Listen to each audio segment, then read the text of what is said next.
What's the scariest 100% true story you've heard of?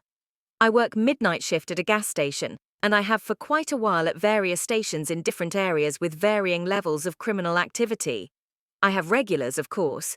I'm a small-statured woman, as is my partner the other half of the week, and we've always been partners, so these regulars often worry about us and keep watch on creepy occurrences when they can.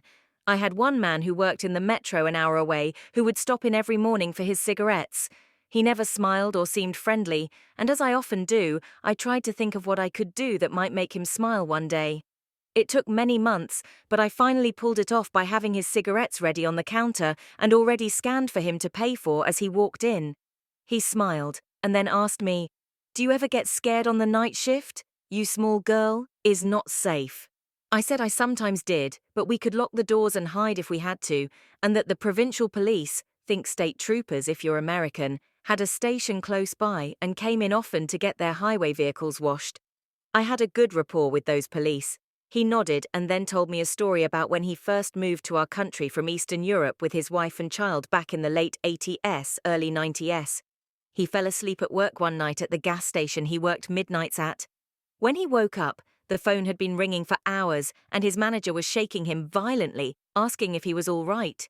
He was fine, he said. What was the problem? He was sorry he fell asleep. His manager screamed that it was fine he fell asleep to look outside. All of their motor oil was missing and the outside of the place was a mess. The thieves had come and swiped all the oil and left him be because he slept through the entire thing and then moved down the road to the next station for an encore. At that station, the clerk was awake and fought back, so the thieves stabbed him to death and left him to bleed out.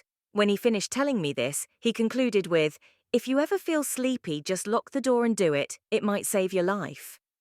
I don't work at that station anymore, but I think about that guy all the time and wonder how his grandkids are. Here is a link to an article talking about how that poor other clerk's killers were finally found 25 years later.